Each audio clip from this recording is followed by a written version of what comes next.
계속해서 사도신경 말씀을 나누고 있습니다. 사도신경은 교회 역사 2000년을 통해 주신 우리 하나님의 귀한 보물 같은 선물입니다. 우리가 매주 예배 때마다 고백하는 이 사도신경을 통하여서 우리 자신에게는 우리가 누구인가 정체성을 보여주고요. 또 우리가 세상을 향하여 고백할 때에는 그들과 다른 우리의 정체성을 드러내 보이며, 또 하나님께 향하여 고백할 때에는 우리의 믿음을 보일 수 있는 사도의 가르침들입니다. 그 중에서 지난 두 번에 걸쳐서는 또 사도신경의 구조에 관해서 말씀을 나누었습니다. 먼저 사도신경의 구조를 두 부분으로 나눌 수 있는데, 첫 번째는 성부 하나님에 대한 신앙 고백이고요. 두 번째 부분은 그 성부 하나님이 하나님 백성 교회에게 주신 신앙적 유산에 대한 신앙 고백입니다. 그리고 성부, 성자, 성령 삼위일체 하나님에 대한 신앙 고백을 다시 세부적으로 나누어 보면 성부 하나님, 성자 예수님, 성령 하나님 세 부분인데 그 분량은 좀 다릅니다. 라틴어 원어를 보면 이 사도신경의 성부, 성자, 성령 하나님에 대한 단어의 개수 역시 다릅니다. 성부 하나님일 때에는 9단어가 쓰이고요. 또 성령 하나님에 대해서는 3단어가 쓰이며 고백되지만, 예수님에 대한 신앙 고백은 나머지 68개의 긴 내용으로 신앙 고백이 이루어져 있습니다. 우리 한글로도 사도신경 신앙 고백하면 맨 첫 줄에 전능하사 천지를 만드신 하나님 아버지, 성부 하나님에 대한 신앙 고백입니다. 그리고 성령, 성자 예수님에 대한 신앙 고백이 길게 나오고 마지막에 성령을 믿사오며 나오죠. 그래서 그 가운데 예수님에 대한 신앙 고백을 또 6가지로 나눌 수 있는데, 화면에 보시면 그 중에 오늘은 첫 신앙 고백으로 그 외아들 우리 주 예수 그리스도에 관한 부분을 나눌 것입니다. 오늘 말씀에서도 가장 핵심적인 단어는 외아들이라는 표현입니다. 여러분도 지금 보시는 화면처럼 사도신경의 구조는 두 부분, 성부 하나님에 대한, 성삼위 하나님에 대한 신앙 고백, 그분이 약속하신 신앙적 유산에 대한 신앙 고백, 또 성삼위 하나님에 대한 신앙 고백 중에서도 예수님으로 중심되어지는 성삼위 하나님에 대한 신앙 고백이 있음을 알 수 있습니다. 사도신경에 성삼위 하나님에 대한 신앙 고백이 그리스도 중심으로 놓여져 있는 것은 예수님이 성삼위 하나님 중에 가장 높거나 중요하다는 뜻이 아니라 사람의 몸을 입고 오신 하나님이시기 때문에 우리가 하나님을 알고 이해하고 닮아가는 데 있어서 가장 명확하게 우리가 볼 수 있는 분이시기 때문입니다. 그래서 성경에서는 너희는 이 마음을 품으라, 곧 그리스도 예수의 마음이니 너희는 그리스도를 깊이 생각하라, 그리스도를 쫓으라 라고 말씀하시지 하나님의 마음을 품으라, 성령의 마음을 품으라 라고 말씀하지 않죠. 우리는 예수님의 마음을 품음으로, 닮아감으로 성삼위 하나님, 동일하신 하나님에 대한 이해를 높일 수 있기 때문입니다. 그래서 사도신경의 신앙 고백은 예수님의 생애를 중심으로 한 성삼위 하나님에 대한 고백, 그리고 그 예수님의 사역으로 인해 우리가 얻게 된 신앙적 유산, 구원의 선물에 대한 신앙 고백입니다. 이 순서가 뒤바뀌면 안 됩니다. 순서가 중요합니다. 하나님에 대한 신앙 고백, 그 하나님이 우리에게 선물로 주신 신앙의 유산에 대한 신앙 고백. 여러분, 하나님의 관계가 중요하죠. 그래서 그 결과로 신앙의 유산이 따라옵니다. 기관차가 객차를 끌어가야지, 객차가 앞에 놓여져 기관차를 끌어갈 수도 없고 끄는 순간 탈선이 됩니다. 가끔 이런 질문을 하시는 분들이 있고, 저도 그런 질문을 한 적이 있습니다. 종교는 다 똑같은데 왜 굳이 기독교이고 예수님인가? 국내산 우리 민족 종교도 있고, 조금 더 넓혀서는 동양산 종교도 있는데 왜 굳이 서양산, 어떻게 말하면 수입산이라고도 할 수 있는 기독교를 믿습니까? 그것도 서양의 힘 있는 나라가 아니라 중동의 한 작은 나라 이스라엘에서 태어난 청년 예수를 왜 우리가 믿어야 됩니까? 여러분, 이 질문에 대한 대답을 준비해 놓으셨는지요? 왜 예수님을 믿어야 하는가? 이 질문에 대한 답이 바로 오늘 우리가 처음 예수님에 대한 신앙 고백 중에 나오는 외아들이라는 단어입니다. 이 외아들이라는 말은 더 정확한 원어적 의미는 독생하신 하나님, 그래서 독생자라고 말하죠. 홀로 독자의 날생자, 홀로 나신 분이라는 뜻입니다. 왜 아들, 예수님이 남자분 사내로 태어났기 때문에 왜 아들이라는 표현을 썼겠지만 더 정확한 표현은 외아들은 하나님으로부터 오신 독생자라는 뜻입니다. 그래서 하나님과 독특한 관계에서 하나님과 성품이나 능력이나 위격의 차별이 없으신 하나님 그 자체 되신 분. 그래서 사도신경의 이 외아들이라는 문구는 예수님이 누구신가를 보여주는 독특한 성경적 표현입니다. 요한복음 1장 18절에 보면 외아들을 이렇게 표현하죠. 우리 한번 같이 화면 보시고 읽겠습니다. 시작. 내 하나님을 본 사람이 없으되 아버지 품속에 있는 독생하신 하나님이 나타내셨느니라.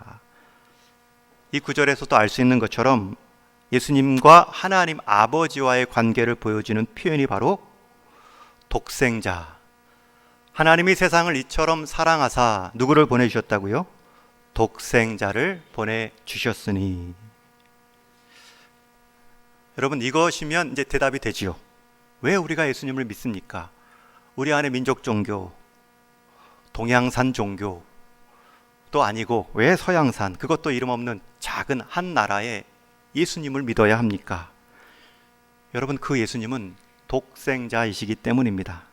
하나님이시기 때문입니다. 예수님은 국내산, 동양산, 서양산도 아닌 하나님 산입니다. 그분이 하나님이시기 때문에 우리를 하나님 앞으로 데려갈 수 있는 유일한 분이십니다. 예수님은 스스로 내가 곧 길이요 진리요 생명이라 말씀하시며 자신의 정체성을 소개하셨습니다. 길이라는 표현은 어딘가를 향하게 하시는 분이라는 뜻이고요. 그리고 그 길은 진리이다, 불변하고 유일하다는 뜻이죠. 진리는 사실과 다른 불변하고 유일함의 특징을 갖고 있습니다. 게다가 그 길의 끝은 생명이죠. 이 생명은 장수하는 육신의 생명이 아니라 부활의 몸을 입은 영원한 생명을 의미합니다. 곧 하나님 나라, 하나님 백성다운 삶을 살게 하는 유일한 길이 바로 예수님이시기 때문입니다. 그래서 우리가 예수님을 믿는 것입니다. 사막을 건너는 6가지 방법이라는 제목의 책이 있습니다. 이 책의 저자는 스티브 도나휴인데 이분이 직접 가장 큰 사하라 사막 여행을 통해서 얻은 인생의 교훈을 책으로 남긴 글입니다. 그 중에 첫 번째 사막을 건너는 방법이자 교훈으로 사막에서는 지도를 따르지 말고 나침판을 따르라 권합니다. 똑같은 사막을 건너가도 시간 따라 바뀌는 것이 사막 지형입니다. 그래서 사막은 지도 그리는 것 자체가 무의미하죠. 그래도 다녀온 사람이 조금이나마 도움이 되게 하려고 대략 높은 모래가 있는 모래산, 또 평야와 같이 넓게 펼쳐진 사막 지도를 그릴 수 있습니다. 그러나 하루만 지나면 바람이 불어 이쪽 모래산이 저쪽으로 옮겨져 있습니다. 여러분, 그래서 사막을 지날 때는 지도를 보고 갈 수가 없지요. 오히려 나침판을 따르는 것이 안전하다. 여러분, 나침판이 어떻게 길을 안내할 수 있습니까? 어떤 상황에서든지 정확하게 북쪽과 남쪽을 가리킬 수 있습니까? 그 나침판의 바늘 자석이 자력을 갖고 있기 때문입니다. 그래서 지구 전체가 갖고 있는 자성과 연결되어 있기 때문에 나침판은 어떤 자리에서도 이 땅의 방향을 고정시킵니다. 여러분, 나침판 하나가 방향을 가리킵니다. 같은 자성을 갖고 있는 지구와 연결되어 있는 나침판 바늘이기 때문입니다. 여러분, 마찬가지로 우리를 하나님 앞에 세워놓을 수 있는 유일한 존재는 하나님으로부터 독생하신 예수님 분이십니다. 그분이 하나님 되시기 때문에, 하나님과 연결되어 있었던 분이기 때문에 우리를 하나님께로 연결시켜 나갈 수 있으십니다. 그게 하나님의 외아들, 독생자라는 뜻입니다. 여러분, 그런데 더 놀라운 것은 그 하나님 대신 독생자로 오신 예수님께서 왜 이 땅에 오셨는가입니다. 이어지는 우리의 신앙 고백은 그 외아들 우리 주 예수 그리스도를 믿사오니, 예수라는 이름 자체가 그 외아들 하나님 되신 분이 사람으로 오신 이유를 설명하죠. 마태복음 1장 21절에 보면 천사가 마리아의 남편 요셉에게 나타나 성령으로 잉태됐다는 말을 듣고 두려워합니다. 마리아를 데려오기를 두려워하죠. 그때 이런 위로의 말과 함께 예수라는 이름의 뜻을 알려주시죠. 우리 한번 마태복음 1장 말씀도 같이 읽습니다. 시작. 아들을 낳으리니 이름을 예수라 하라. 이는 그가 자기 백성을 그들의 죄에서 구원할 자이심이라. 여러분, 외아들이라는 표현은 예수님이 하나님이라는 뜻입니다. 여러분, 세상의 많은 종교는 사람 안의 종교지요. 사람의 필요에 따라 사람이 시작한 종교이지요. 그러나 우리의 넘어설 수 없는 필요, 이 죄의 문제를 해결해 주시기 위해 하나님으로부터 오신 분이 바로 예수님이십니다. 유일하지요.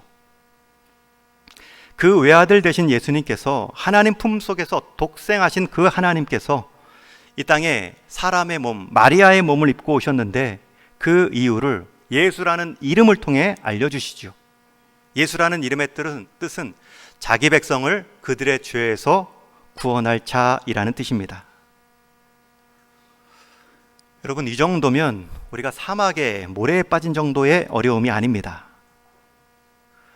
우리의 심각한 어려움은 죄에 빠져 있는 모습입니다. 여기서 자기 백성이 죄에 빠져 있다라고 말하죠. 그 죄의 결과는 사도 바울은 사망이라고 말했습니다. 여기서 사망이라는 것은 육신의 죽음을 넘어선 하나님과의 단절, 영적인 죽음을 의미합니다. 그게 우리의 모습이었고요, 우리가 스스로 빠져나올 수 없는 현실입니다. 우리는 우리가 사망에 빠졌구나라는 것을 사망의 증세를 통해 알 수 있습니다. 감기 증세를 통해 감기 바이러스가 걸렸구나 아는 것처럼, 목이 따갑고 콧물이 나고 몸살기가 있고 머리에 열이 나면 감기 바이러스, 코로나 바이러스가 들어왔다는 것을 아는 것처럼, 여러분, 우리 육신의 약함, 관계의 어려움, 세상 전쟁 간의 사륙, 이 땅의 모든 고통과 죄된 모습을 보며 우리는 우리 안에 죄의 바이러스가 있음을 알 수 있습니다. 그러면 과연 그 죄의 바이러스는 무엇이기에 이렇게 우리 인생 큰 고통을 갖다 주었는가 질문이 듭니다. 여러분, 죄가 무엇입니까? 죄에 빠졌다고 하는데 그 죄의 실체가 무엇입니까? 흔히 죄가 무엇입니까? 라고 물으면 죄의 바이러스로 나타난 증상들을 말할 때가 있죠. 남을 욕하고 미워하고 빼앗고 거짓말하며 상처를 주는 것, 그건 죄의 실체가 아니라, 죄의 바이러스의 정체가 아니라 죄의 바이러스에 빠졌을 때 나타나는 증세입니다. 증상입니다. 죄의 본질이 아니라 죄의 결과입니다. 성경에서 말하는 죄의 본질은 하나님에 대한 우리 사람의 올바르지 않은 태도라고 말합니다. 하나님을 향한 바른 방향에서 비껴난 모습을 죄라고 말합니다. 하나님은 우리를 지으실 때 하나님을 향하여 살도록, 하나님을 향한다는 말은 바라보고 의지한다는 뜻입니다. 우리가 하나님께 지음 받았기 때문에 우리를 지으신 하나님, 우리를 설계하시고 창조하신 하나님께 계속 들어야 하고 인도함을 받도록, 하나님 앞에 서는 그날까지 우리는 그렇게 디자인 받고 이 땅에 출생합니다. 그런데 그 출생과 함께 우리가 하나님 있죠. 죄성이, 죄의 바이러스가 막 활동하기 시작합니다. 사람은 자기의 생명, 자기의 생활을 인도하실 창조주 하나님을 의존하고 살도록 지음 받았는데, 우리 사람은 하나님께서 주신 최소한의 선물과 하나님 형상으로 닮은 그 성품과 달란트를 의지하며 하나님을 등졌습니다. 하나님은 우리가 살도록 환경을 주셨는데 그 환경에 취하여 하나님을 잊어버린 모습, 하나님을 바라보지 않는 태도, 이것이 죄의 본질입니다. 여러분, 우리는 하나님께로만 받는, 그리고 그 하나님 앞에 서야 온전한 삶을 살아갈 수 있습니다. 신학자 김세윤 교수님은 구원이라는 무엇인가 라는 책에서 이 부분을 아주 쉽게 설명하고 있습니다. 하나님을 의지하고 하나님을 기대어 살아가는 것은 하나님의 무한성을 공급받으며 사는 삶, 백이라고 말합니다. 우리가 지난주 나눈 것처럼 전능하사 천지를 만드신 하나님 아버지, 전능하시고 모든 상황에 전지하셔서 가장 필요한 것을 필요한 때에 주시는 그 하나님께서 독재자로 군림하듯 우리를 지배하는 것이 아니라 아들을 대하듯, 어린 자녀를 대하듯 아버지의 품성으로 인도해 가시는 그 하나님, 그것이 우리가 누릴 수 있는 백이라면, 하나님을 등돌리고 하나님이 주신 달란트와 하나님이 허락해 주신 배경을 의지하며 살아가는 인생, 그것을 다 끌어모은다고 해도 많이 잡으면 10밖에 안 되죠. 물론 10도 안 되는 것이 맞습니다. 그래서 100으로 하나님의 무한성을 의지하고 공급받는 삶이 있는데, 우리 사람은 하나님께 등을 돌림으로 자기가 가진 10에 의지하며 살아갑니다. 그래서 정말 100의 하나님을 의지하는 사람이라면 하나님께서 동으로 가라라는 말씀 가운데 전능하시고 전지하신 분의 명령이기 때문에 나를 위한 가장 유익한 삶이라는 것을 믿기 때문에 동쪽으로 갑니다. 그런데 10을 가지고 10을 의지하는 사람은 처음에는 100으로 가는 것 같지만 10의 기준과 능력으로 비교해 볼 때 아무래도 이 길은 손해보는 것 같습니다.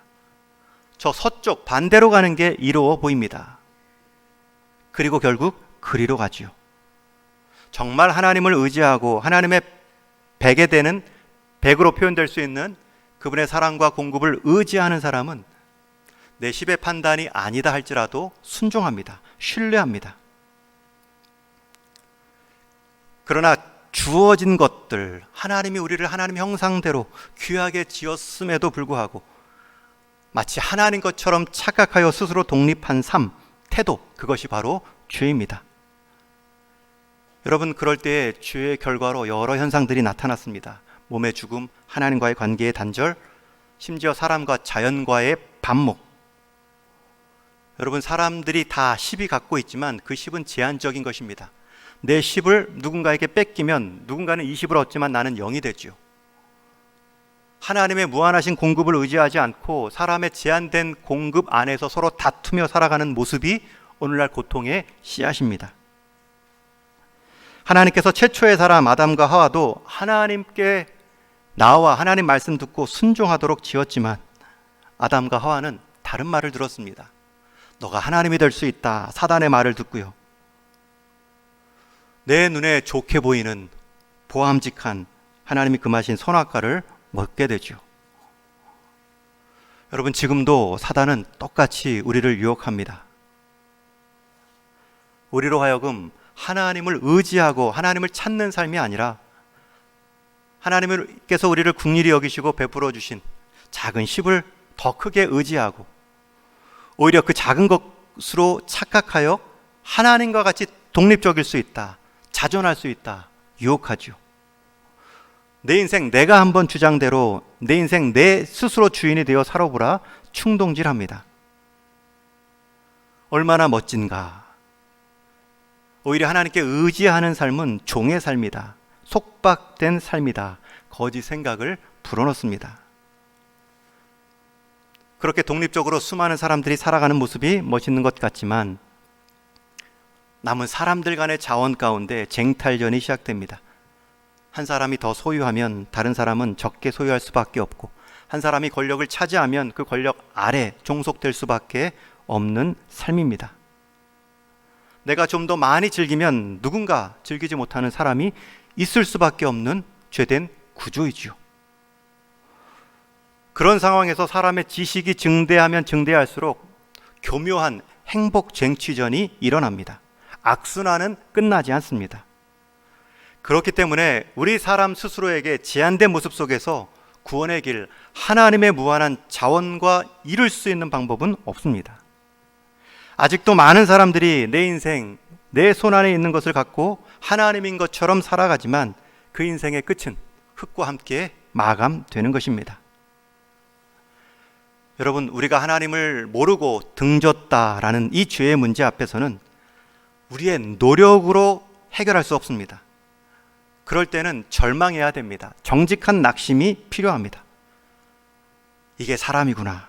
우리는 매일같이 깨닫지 않습니까? 나를 보면서 깨닫고, 관계 안에서 깨닫고, 이 국제사회의 질서를 보고 깨닫고, 우리 사람에게는 소망이 없구나.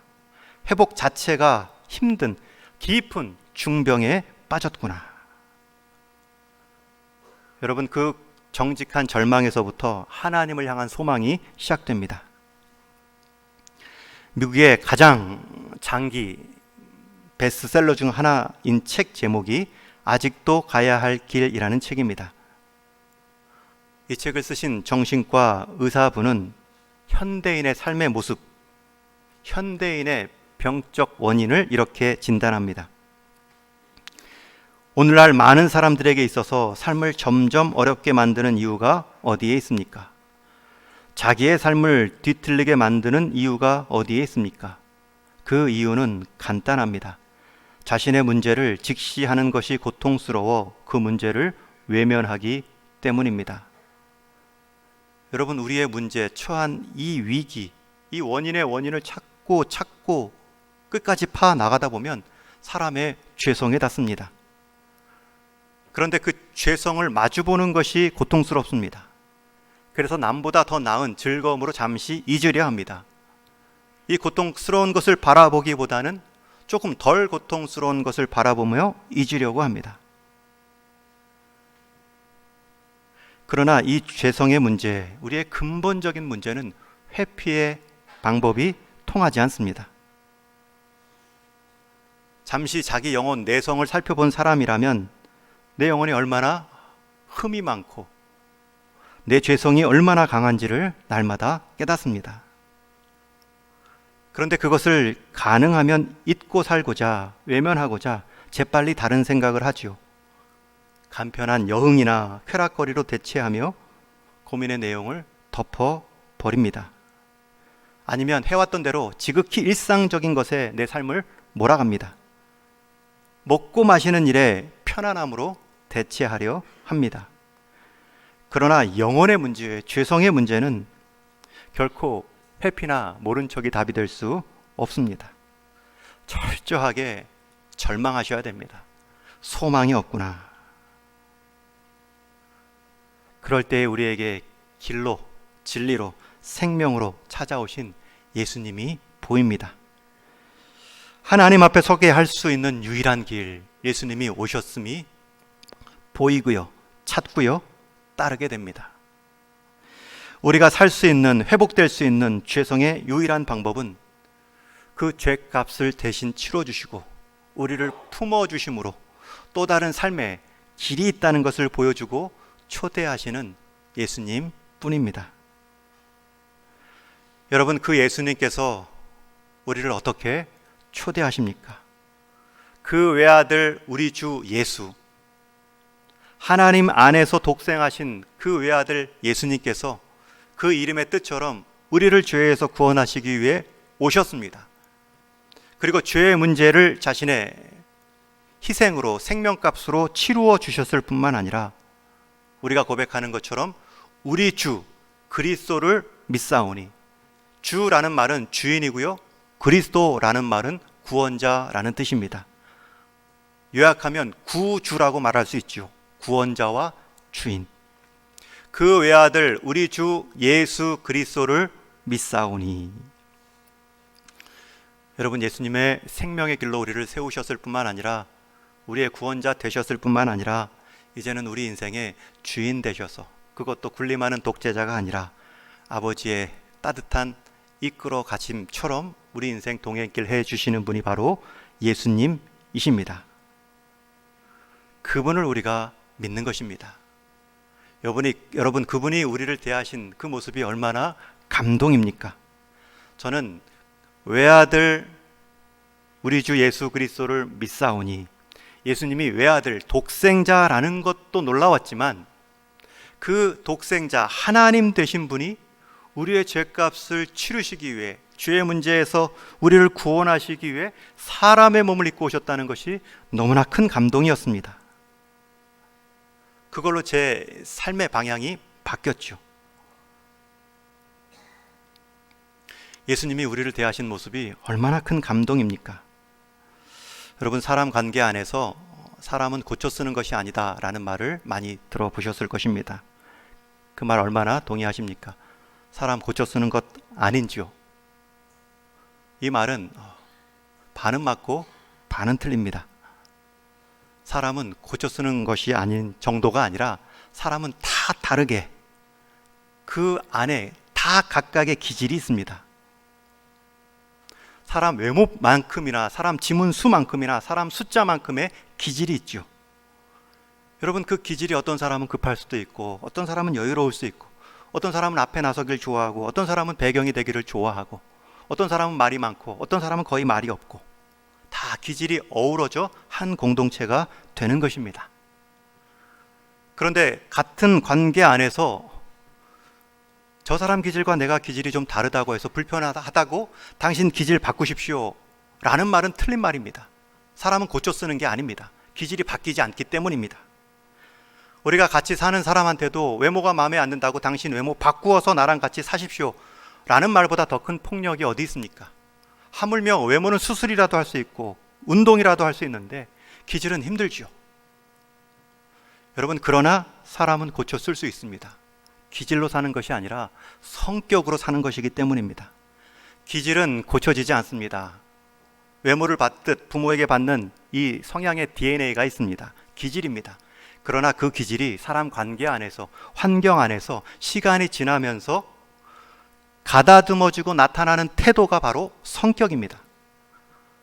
성격은 성숙할 수 있습니다. 성품이 변화될 수 있습니다. 사람은 고쳐 쓰는 것입니다. 기질로 고쳐 쓰는 것이 아니라 성격으로 고쳐 쓰는 것입니다. 여러분, 이 말은 제 주장이 아니라 오늘 말씀을 묵상할 때에 예수님께서 우리를 대하신 태도가 이러했습니다. 여러분, 우리의 죄성, 기질로서의 삶이 바뀝니까? 주님 앞에 서는 그날까지 안 바뀝니다. 그러나 주님은 그 죄성을 그대로 받아주셨습니다. 그 죄값을 치러야 될 때에는 자기 생명값으로 치루어 주셨습니다. 예수님은 우리를 고쳐 쓰신 것이 아니라 우리를 맞춰 주셨습니다. 여러분, 이 지점, 예수님이 우리를 고친 것이 아니라 맞춰 주셨다, 받아 주셨다, 품어 주셨다. 너희는 이 마음을 품으라. 곧 그리스도 예수의 마음이니 그는 근본 하나님의 본체시나 하나님과 동등됨을 취할 것으로 여기지 아니하시고 오히려 자기를 비워 종의 형체를 가지사 사람들과 같이 되셨고 사람의 모양으로 나타나사 자기를 낮추시고 죽기까지 복종하셨으니 곧 십자가에 죽으심이라. 예수님이 우리를 맞춰주시기 위해 사람의 몸 정도만 낮춰주신 것이 아니라 십자가의 죽으심까지 낮춰주셨습니다. 그 죄성, 죄값을 다 본인이 감당해 주셨고요. 그런 우리의 연약함을 아시면서도 받아주셨습니다. 여러분, 그것을 아는 사람, 그 사람은 고쳐지기 시작합니다. 다시 강조합니다. 예수님은 우리를 고쳐 쓰신 것이 아니라 맞춰 주셨습니다. 그것을 알았을 때 우리가 고쳐지기 시작합니다. 주님 알아가고 싶고 주님 닮아가고 싶고 주님이 약속하신 그 생명값으로 내 인생 드리기를 원합니다. 여러분, 예수님도 우리를 이렇게 사용하셨다면, 대하셨다면, 하나님이 사람을 이렇게 전능하신 하나님께서 우리를 새로운 인류로 만들어서 시작하게 하신 것이 아니라 그 연약함마저 품으시고 죄값은 치루시며 대신 우리에게 맞춰주신 그 사랑을 보여주심으로 자발적으로 주님 닮아가는 고침이 일어나게 하셨다면 여러분, 우리 사람 간의 관계도 마찬가지 아닐까요? 저 사람의 기질을 나에게 맞추려고 내 삶 편리하게 하려고 고치라가 아니라 그를 좀 품어주고 이해하고 그의 오히려 상황을 동감해주며 맞춰줄 때가 있겠죠. 그 사람이 그렇게 맞춰주었구나, 그 희생이 컸구나 라는 것을 알면 그 사람이 고쳐지기 시작합니다. 누가복음 15장에 나오는 탕자의 아버지는 돌아온 탕자, 가문의 수치였지요. 아버지 절반의 재산을 탕진했던 아들이 거지 모습으로 돌아왔을 때 그의 눈높이에 맞춰줍니다. 너 할 만큼 해봤더니 어떻게 되고 이런 식으로 왔냐. 그를 고치려 하지 않았죠. 그의 안타까운 상황까지 내려왔고요, 품어주고 맞춰줬습니다. 그 아들이 고쳐지는 계기가 됐겠죠. 여러분, 우리 자녀들 볼 때 고쳐집니까? 안 고쳐집니다. 그러나 그들이 우리의 자리, 부모가 됐을 때, 부모가 나를 이렇게 받아줬구나, 그 보이지 않는 엄청난 수고와 인내를 자녀들이 깨달았을 때 고쳐지지요. 말 안 해도, 고치지 말라 해도 고쳐지지요. 그런 관계라면 우리 가족들 안에서, 우리 교회 성도들 안에서 주님이 우리를 대하신 것처럼 우리 역시 서로를 대함이 한 몸됨을 이루어가는 길일 것입니다. 여러분, 그 주님께서 오늘도 우리 인생을 간섭하십니다. 하나님의 아들, 하나님의 독생자로 오신 분이 우리의 죄값을 치러주시고, 그러니 혼자 잘 살라 말씀하지 않고 주인 되어주시고 인도자 되어주셨습니다. 구주라는 의미입니다. 인천공항 관제사의 기사를 본 적이 있습니다. 제목은 비행기는 조종사가 아니라 관제사가 조종한다. 땅 위의 차량도 신호등이나 더 복잡한 길에는 교통순경까지 나와 정리하며 흐름을 이어가게 합니다. 그러나 하늘에는 비행기들이 하루에 수백 대가 떠도 신호등을 설치하거나 교통경찰을 배치할 수 없습니다. 이때 비행기의 흐름을, 막힘을, 부딪힘을 조종하는 역할을 관제탑에서 하지요. 비행기의 모든 승객이 탑승한 후에 이륙에서 착륙까지 조종사가 조종하는 것 같지만 조종사는 관제사의 통제를 받습니다. 출발하십시오, 착륙하십시오, 문을 닫으십시오, 활주로로 나오십시오. 그래서 비행기는 조종사가 아니라 관제사가 움직인다 해도 틀린 말이 아닙니다. 이때 조종사가 자기 판단할 수 있죠. 자기 시야, 오늘 날씨도 괜찮은데, 시야도 좋은데 내 판단대로 비행기를 몰아가 보자. 그 순간부터 비행기는 큰 위험에 빠집니다. 한 조종사의 시야와 판단이 하늘길의 모든 것을 결정하기 때문입니다. 여러분, 하늘길에 높은 자리에 올라가면 비행기가 뒤집어져도 어디가 앞뒤인지, 뒤집어졌는지조차도 모를 때가 있다 하죠. 안개가 조금만 끼어도, 방향의 각도가 조금만 달라도 사람의 눈은 오판할 수 있습니다. 그럴 때는 내 판단보다 관제사의 통제가 안전합니다. 도로 위 차 한 대도 신호등의 지시를 받고 하늘의 비행기 한 대도 관제사의 인도를 받습니다. 하물며 그보다 수백 배, 수천 배 더 복잡한 우리 인생길에 관제사가 없다면 그것만큼 위험한 인생은 없습니다. 여러분 인생에 여러분의 길을 안내하는 관제사는 누구입니까? 무엇을 관제사로 모시며 살아갑니까? 이제 오늘 말씀 본문 읽고 제가 마치겠습니다. 함께 읽은 베드로 후서는 베드로 전서와 함께 사도 베드로가 흩어져 신앙생활을 이어왔던 교회 성도들에게 준 두 통의 편지입니다. 베드로 전서가 고난받고 있는 성도들에게 준 서신이라면 베드로 후서는 이단으로 인해 거짓 가르침에 빠진 교회를 향해 주신 말씀입니다. 너희 신앙으로 인해 고난을 받든 거짓 교사로 인해 거짓 가르침과 이단에 빠지든 그런 유혹 가운데 너희들이 이길 수 있는 해법이 있다. 그 내용의 목적이 베드로 전후서인데 그 중에 마지막 두 절, 3장 17절, 18절을 인용했습니다. 우리 한번 같이 읽고 마치겠습니다. 다시 한번 17절, 18절 같이 읽습니다. 시작. 그러므로 사랑하는 자들아, 너희가 이것을 미리 알았은즉 무법한 자들의 미혹에 이끌려 너희가 굳센 데서 떨어질까 삼가하라. 오직 우리 주 곧 구주 예수 그리스도의 은혜와 그를 아는 지식에서 자라가라. 영광이 이제와 영원한 날까지 그에게 있을지어다. 아멘. 여러분, 인생길 고난은 그리스도의 은혜로 이기는 것입니다. 그리고 인생길 진리를 가리우는 이단의 거짓 가르침, 세상의 거짓 가르침은 그를 아는, 그리스도를 아는 지식으로 자라갈 때 일어납니다. 그리스도를 아는 지식이 내 인생을 더 자라게 할 것입니다. 여러분, 그리스도께서 우리를 대하신 것처럼 우리도 서로를 대하며 함께 자라감의 은혜가 있기를 주님의 이름으로 축원합니다. 예수 그리스도를 아는 지식에서 자라가는 기쁨이 얼마나 큰지 오늘부터 새롭게 경험하는 우리 동인의 모든 성도 다 되게 하여 주옵소서. 외아들로 오신 하나님 자체 되신 그분께서 우리를 위해 사람의 몸을 입고 죽음의 자리까지 서신 그 낮추어 주심, 그 맞춰 주심의 은혜가 우리가 이 땅을 살아가는 주님 닮아가는 길임을 믿사오니 우리도 주님 닮아감을 통하여서 한 사람에게 맞추어 주고 한 사람이 고쳐짐을 경험하는 우리 귀한 삶으로 다 쓰임받게 하여 주옵소서. 우리 주님 예수님의 이름으로 기도하옵나이다. 아멘.